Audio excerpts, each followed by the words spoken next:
All right, guys, if you know me, I work my butt off all day, every day, right? So sleep is very important to me. And I'm happy to say that my bedroom is almost done. And I'm finally, probably this weekend, going to finally move in. And what makes that great? A, I'm getting out of a tiny little apartment, but B, I finally get to sleep on my Helix mattress. Now, you'll remember this mattress that I picked out a few months ago, probably 4 or 5 months ago. It's been moving back and forth around my master bedroom while they were doing the stonework, while they're doing all this other stuff. And all I get to do is look at it. And now finally, I'll get to sleep on it. Oh, because it's super comfortable. Everybody's different, and Helix knows that. So they made a sleep quiz that matches your body type and sleep preferences to the perfect mattress for you. Based on your different sleep positions and firmness preferences, they have something for everyone's unique taste. If you sleep with a partner, you can take the sleep quiz together and find something that's a perfect compromise for both of you. Based on my results, Helix matched me with their Sunset mattress, which is the softest one they offer. It's super easy to buy online, and the best part about all of this is that Helix delivers your mattress right to your door for free. It comes rolled up in a box, and it's super easy to set up yourself. If it makes you nervous to buy something that you haven't tried, well, Helix has a 100-night sleep trial, so you get more than 3 months to make sure that you love it. If you don't, they'll pick it up for you and you'll get a full refund. So if you want to try it out, visit helixsleep.com/SSR. You'll save up to $200 on your first order and you get free shipping. So try them out. That's helixsleep.com/SSR. You'll save up to $200 on your first order and free shipping. Can't go wrong with that. What's up, everybody? Rob Ferretti, and I get tons of questions via email. Business questions, life questions, all sorts of stuff. I try to get back to everyone, and if I don't, I apologize. Sometimes I make videos like this that just sort of allow me to just send a video link to people and answer an all-encompassing question. A lot of people are now, especially with the uncertain economic times and everything that's going on in life, looking to start from scratch, right? They're looking to start over. They're looking to start their lives. They're young and they're looking to get somewhere in life. They see me with cars and a nice house and stuff like that. And they're like, how do I get to be where that guy is? And I'll say, I'm not the most successful person in the world. I'm fairly successful. I've started with nothing and I've created something, which is very difficult. But there are ways to do it. There are ways to forge through life. And there is advice that I would give younger me. And this is sort of the best way for me to tell other people what to do is, what would I have done differently? Or what advice do I wish I would have received when I was growing up to help me get to where I am faster? So, I mean, full disclosure, I'm 40 years old. When I was in my early 20s, I did a lot of stuff that, and let's just say this, I don't have any regrets, right? I enjoyed myself. I've made choices in life that, when I look back, not the right choice. But I've had a lot of fun, and that's part of the learning experience, is going out, trying things. And one of the biggest pieces of advice I could say is make sure you do two things. Like, if I'm going to give you the two most important things, start investing early, right? And not even a lot. Like, you invest what you can afford. And I know it sounds crazy, right? Like, dude, I don't have any money. I can't do anything. What do you want me to invest? Even if it's $100 a month, right? Go work an extra job. Go do something. You can go cut grass on the weekends. You can, like, I'm here shoveling out my neighbors, helping them out when we're all the kids. Where's everybody? I used to be out there with a shovel. Anytime it snowed, I'm out there shoveling out, just making hundreds of dollars, and it's like a 14, 15-year-old. Nobody does that. I'm in an apartment complex right now. Grab a shovel, grab a snowblower, and just go $5 a car, $10 a car. Everybody would be happy to let you do that. And nobody does that. Nobody takes the initiative. So start investing young. If you can't come up with an extra $100 a month, which is not a lot, like at the age 18, 19, 20, $100 a month is $1,200 a year. Sounds like a lot. It really isn't. Anyone can do that. Even if you're working like a minimum wage job, $10, $15 an hour, it's an extra day or two every single month where you take that money and you put it into an investment portfolio. Now, if you can, try to scale that up. Try to do it $100 a month for year one, $200 a month for year two, $300 a month for year three, and you'll steadily build it up. And you're like, wow, I can't afford that. Well, yes, you can. And there's sacrifices that you can make in your life, even at $200, $500, $700 a month, where instead of going and leasing an Infiniti for $700 a month, which you don't need, go get a car that's used, drive it around. I'm telling you, future you is going to appreciate the fact that you've got $150,000 sitting in an account by the time you're 30, versus nothing and you're just going paycheck to paycheck, spending anything that somebody is willing to lend you. And that's really the way things went for me, is that I got my Corvette when I was young. I borrowed, it was a lease, turned to a finance, and it took me like 8 years to pay the car off. It is something that I've made the best of that, and I turned that into something. But at the end of the day, borrowing money is probably the worst thing you can do. Going to college, borrowing money, they'll lend you anything you want to go to college. Go. Make the best of college. Have fun, learn something, and when you're done with that, get out of there, right? Don't go to the most expensive college. Don't say, oh, somebody's giving me $30,000 to go there. Go to the, if you get scholarships, go to the college that gives you the biggest scholarship. Unless you're going to an Ivy League college, there is zero reason to spend more than you have to go to college. You're going to get the same education. When you come up to a guy like me and you went to Ramapo College, you went to any no-name Muhlenberg College, it doesn't really matter. It's all the same. Unless it's Princeton, Yale, or something like that, Harvard, I don't care about your college. I care about what your skill level is and how competent you are to do what I'm looking to hire. And a lot of companies are like that. The only thing that's different, if you're going for like an engineering degree, a doctor's degree, a lawyer, something like that, you may want to go to the fanciest name you can afford. But if you're going just, I don't know what I'm going to do, I'm going to just go to college because I want to go to college, don't waste your money, because they'll lend you as much money as you want to go to college, and you're going to learn a hard lesson. When you get out, you're not really going to know very much, and you're going to go try to borrow money to start a business, and they're going to be like, you've got no experience. So they'll lend you all the money in the world to go to college. But when you get out and you're like, all right, now I need to start a business, it's almost impossible to borrow. I don't get it. I don't understand why. It's just the way of the world. And then when you don't need money anymore, when you're talking with these banks and you're like, oh, great, oh, you have robust financials and blah, blah, blah, blah, you have a huge cash reserve, we'd like to lend you money. Where the hell were you when I needed you? And that's what you're going to experience in life. And it's not fair. If you're rich or you're born rich or you have anything like that, you're already ahead of the game. Just borrow money from your parents, take money from your parents. Why even bother going to college? Just invest all that money and live off the interest. Like that's not everybody. Most people, as a matter of fact, can't do that. So invest young, one of my top things that I wish I would have done. I'm doing that now. I'm throwing money in every single month, even while I'm building a house, even while I'm doing this. The money doesn't exist to me. That money auto drafts out of my account the first of the month, goes into a trading account. And right now I've got $17,000 over the last 17 months. That's now over 40 grand.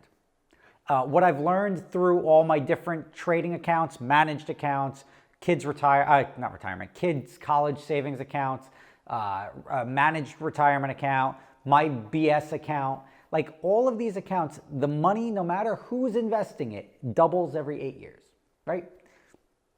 $20,000 in 8 years, it's going to be 40. I don't care if it's the most, there's fees, management fees, whatever, it's going to double every 8 years. So 20,000 becomes 40,000, becomes 80,000, and that's just how it's going to be after 16 years. So is it a rule? No. But have I seen that across all the accounts? Yes. So, and there's accounts that outperform others, but at the very least, your money is going to multiply over the decades. And now when you're 30 and you're looking to buy a house, do it. Another thing, don't buy anything when you're super young. Like going out and buying a house and not knowing where you're going to be in a year, 2 years, 3 years, 5 years doesn't make any sense. You're going to pay real estate fees. You're going to pay all this stuff that you shouldn't have to pay when you can just rent, right? I did the thing. I bought an apartment in Edgewater, New Jersey. Ultimately, I did the breakdown. I did a whole video on it. I lost over $350,000 on that apartment. Not because I sold it for less. I sold it for $30,000 less than I paid for it. But all the interest, I was paying $4,500 plus maintenance fees. So I was paying $5,000 a month to live in an apartment that I could have rented for $2,000. But I owned it. Not smart. And then I rented it out. The rent barely covered the mortgage. It didn't even cover the mortgage. So it was costing me money to rent it out. All very stupid, but I've learned my lesson. Rent as long as you can until you're ready, until you know you're going to be somewhere for 5+ years. You should not be looking to buy, right? Simple as that. So that's another life lesson that young Rob should have learned, and I wish I would have taken the advice of somebody that gave that to me, but I did not. My parents were of the generation that you shouldn't pay somebody else's mortgage. You should definitely buy. I made the mistake, and I learned, and now I can share that with you. Another thing you should do is, and this is the second thing, let's do the financial side and then the personal side. You should travel as much as you can when you're young, right? Before you have kids, before you travel, everybody goes through life and they come up with this thing that like, you know what, I'll just travel when we're older, blah, blah, blah. Don't do it, right? Don't. The money is good because the money, those accounts that you set up will set yourself up when you are ready to buy a house. Big down payment, you borrow less money, whatever you want to do. You can even buy your house in cash eventually. Who knows? However much you can afford to put away early because you'll enjoy later in life not having to worry or having anxiety. It's a big thing that you have when you get older. It's called anxiety. Oh my God, I've got to worry about retiring. I got to worry about this. I got to put my kids through school. I got a major bill that I wasn't expecting. All that stuff is going to sneak up on you. And if you don't have a solid nest egg, I'll tell you the people that I know that are slightly, that have more money, and whether they started with it or don't, are much less stressed than the people that are grinding it out and having to find ways to cover what they have to cover. Travel as much as you can when you're young. That's where I was going. Go travel the world. Don't wait until you're old to go out and travel because you know what? Then you're going to be, it's always the same. Oh, we'll travel when we're older. Oh, we got the grandkids. We got this, we got that. Oh, the kids are in school. Who knows? Get the travel out. The world is awesome, right? There's so many cool places to go. I wish I did these like college and high school road trips with my idiot friends at the time and just went and explored the world. More so, I mean, we did the local stuff. We went to the Outer Banks. We went to Pennsylvania and wherever. But we didn't do the world, Europe, Iceland, the Pacific Northwest. Like, just get out and expand your horizons. Get a passport. Get a passport at 18. Get on a plane. You can do cheap flights. Nothing says you have to go stay at the Mandarin Oriental for $800 a night. You can go travel the world, experience things, and become significantly more worldly because it will change your perspective on everything. You'll see different societies do different things better. You'll have an appreciation for nature, an appreciation for life. That's something that a lot of people sleep on. It's just easier to just go blow the money at a bar. Again, just try to be financially responsible. Another way to be financially responsible so that you can do stuff like travel and you can buy your house and you can do all this stuff is go out and not buy. I mean, we bought this for an Adventure Drives like template. Don't buy all this designer crap. Stop buying crap that has no value, right? You buy something, whoa, I feel pretty good about this $1,300 phone. You don't need a $1,300 phone, my friend. I hate to break it to you. The $500 phone will serve you just fine. You don't need to have Louis Vuitton shirts and Hermes belts and Gucci, God knows whatever the hell you guys spend money on, because it means nothing. If somebody looks at you and says, that guy's successful because he's dressed like a clown, when I say clown, and dressed in all designer stuff, who cares? Like, that doesn't mean anything. You walk back to your Toyota Camry and go back to your apartment that you can't afford while you're walking around in $1,000 worth of clothing. It's ignorant. And by not trying to impress people, don't try to be somebody you're not and be more successful or more wealthy than you are, because that's a very expensive game. I've been in the car world for a long time. I've seen a lot of people think that because they're leasing their Lamborghini that they now have to live this lifestyle and go spend money and show off like that. It doesn't get you anywhere, right? And you fall out of the scene as soon as you can't afford to be in it anymore. So that's another tidbit. Travel. Save money as young as you can. And the last thing is be a decent human being, right? These are all, and not that I wasn't. I feel like I've been as good of a person as I would have expected myself to be. And when I say that, be nice, hold doors, treat people well.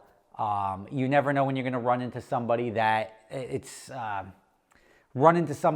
may be of benefit. And if their responses, or if they're even somebody's like, oh, this is my friend, I met that guy's an a-hole. You don't want that. Just be nice to people. And how hard is it to hold doors for people? How hard is it to just let somebody else go in front of you, not get in a bar fight, like stuff like that? Very, very simple. If you treat other people like you would like to be treated, you're going to enjoy life a hell of a lot more. I think we need more positivity out there, more people out there treating each other nicely, not yelling at each other, listening to other people's opinions. And this isn't even politics. This is just like listen to other people, right? Let them talk. You speak, they speak. Just go out and be civil with one another. Enjoy life. I'm trying to think of any other like master tidbits. I'm sure every other like person that you deem as successful has advice for their younger self. This is sort of the stuff for me. And those two were travel more, which I didn't do, and start saving early, which also I didn't do. It just makes the climb here harder, right? If I didn't have to borrow as much, if I didn't have to do this, there's a lot less scrappiness, a lot more time to relax, a lot less stress. Being nice, I think I've been that way for as long as I can remember. But the other two are the two pieces of advice that I would suggest you guys try to take to heart, and just be yourselves. Like, just be a nice person. It doesn't, you can be a nice person. I'd rather deal with a nice person in sweatpants than somebody in a Gucci, God knows, whatever the hell jumpsuit they would wear that costs several $1,000s. Because you know what? Nice people are who you want to surround yourself with. When you look at your life, you're going to identify yourself, and the best way to judge your character is your closest couple of friends. And I'm happy to say my closest couple of friends are amazing people. I've been friends with my closest friends for over 20 years. And a lot of people can't say that. A lot of people go through cycles, life changes, and those people that you were with, gone. If people around you suck, lose your loser-ass friends. Lose them now and start moving on. Find good people, surround yourself with good people, and that will tell you something that you're probably a good person too. Rob Ferretti, thank you for watching. I hope this was constructive. I've had so many people ask me stuff as to how you start, what you should do to start building up. I've only got $100,000, which is amazing at the age of like 21. How do I invest it? What do I do? Should I buy a car? Should I turn it into a rental? All of that stuff is irrelevant, but getting money into the market, letting it just, don't touch it, leave it there. You came upon $10,000, great. Like, use that instead of going out and saying like, all right, boys, let's go and celebrate. Let's go to Vegas, and you blow $10,000 like a hot shot. Don't do it. Save it, and your future you will thank you. Have a good night. See you tomorrow. And Sorted coming up early next week. Sorry for the delay, but it is coming up next week along with the house series, which is starting next week as well. Twice a week, all the way through completion. So you guys are familiar with my other company, Adventure Drives, right? Well, we're going to be going to Scotland in October. We're going to be doing Scotch distilleries, playing golf at St. Andrews if you want to do that, walking around, seeing lakes, waterfalls, driving the North Coast. It's going to be an amazing trip. Prices start as low as $2,500 per person for the shorter trip in Scotland. If you're interested in going, check out the link in the description.